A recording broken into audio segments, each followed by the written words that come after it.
Everybody, it's Tanner from Tanner Vlogs, and in today's DIY project, we are going to be doing some Decoupodge with Mod Podge, and we're going to be Decoupodging a Jetmax cube. So in this one I already made earlier today, and I thought it would be really cool to do another one, but another style of Jetmax cube that you can pick up at Michael's. But what we're going to be doing is putting this paper on here and making it look pretty cool. So what you'll need is foam brushes, the 4 sheets of pattern paper, any size bottle of Mod Podge. I found this in my closet. I normally buy the larger bottles, but this is the smallest one, and I got it at Hobby Lobby for $4.99.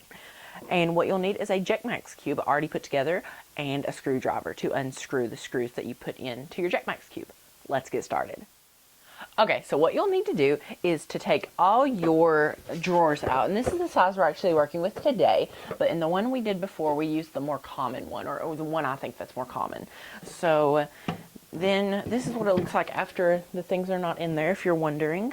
So what you'll want to do next is to take a screwdriver and take off the right here.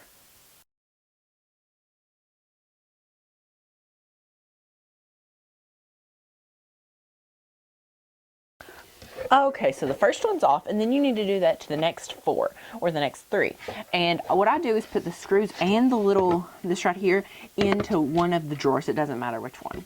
And then just sit that one to the side and do that to the rest of them.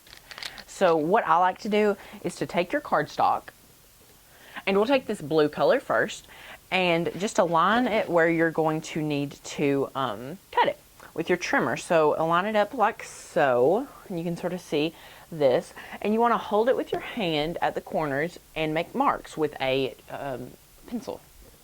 After your marks are completed, you'll have 2 marks on your pieces of paper, and then you'll need to cut that with any trimmer. I'm using a Westcott one today. Okay, so after that's cut out like this, you'll see that it'll fit perfectly on here. The next thing you want to do is take a small foam brush and some Mod Podge and apply on the back of your paper, and then you want to apply it onto your wood.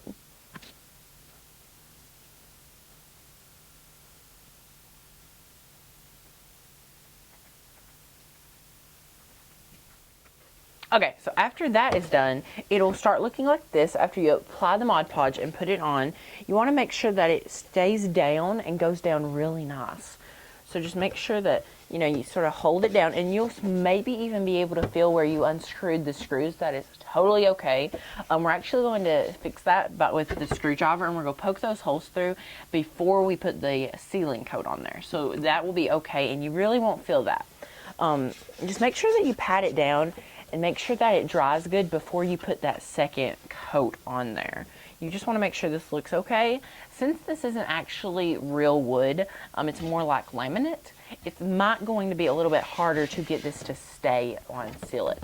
But what we're going to do is put Mod Podge around all 4 sides, and for my other one that I made, it turned out pretty good. Okay, so after you've made sure that your holes are through your paper and that your screws can go back in and fit nice and comfortably, what you want to do, and make sure that there's no air bubbles, because that's one of our main things, you want to just make sure it's all on there good and nice.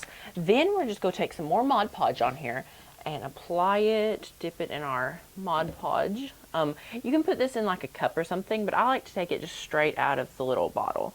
Just seems easier and less mess. And then you just want to literally just apply. I like to decide on which way I'm going to take the stripes, and I just like to go in this motion. You can do it in this motion, it don't matter. You can use a foam brush, or you can use an actual paintbrush. The foam doesn't give all the stripes as it will in an actual paintbrush.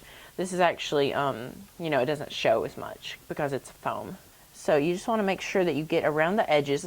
What I like to actually do is cover up the paper, then go around the edges. And at the end, when you're done and everything's dried and the paper's trying to come up, apply some more Mod Podge on there and just let it sit, and it normally should not come up. It could take more Mod Podge. I don't know how you do the Mod Podging. I know a lot of people do it a lot different. Okay guys, so we finished our DIY project for today, and what we done was we finished it. Whoa, it's a little heavy, but what we done was we just took our Mod Podge and our paper, put it on here really fast, really simple, came out really nice. I really enjoyed doing this DIY project. There'll be pictures and all this stuff at the end of this video and on my blog, tannerbolddesigns.com, as well as information about the other one I made that you saw at the first of the video.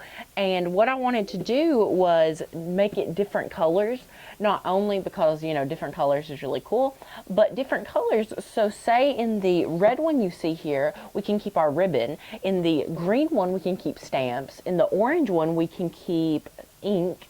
And in the baby blue color, you know, we can keep miscellaneous stuff. You know, so that's really why. It's great organization and it looks pretty cool. I think it looks a lot better than the white that it was before. And as you can see from the light, that it's really glossy, which I really like that about things. I really love the gloss feel. So on the other one that you saw at the first of the video, I put colors of different colored cardstock on the edge of it. Not only was the thing longer than 12 inches, so I would be hard to make the seamless pattern, but that color was really easy to put on there so I can remember it in my head. So it's a really neat idea. So I hope you enjoyed today's DIY project. Make sure to subscribe for future videos, leave a comment with any questions, and I'll make sure to get back to you. Thanks for watching, guys. Bye for now.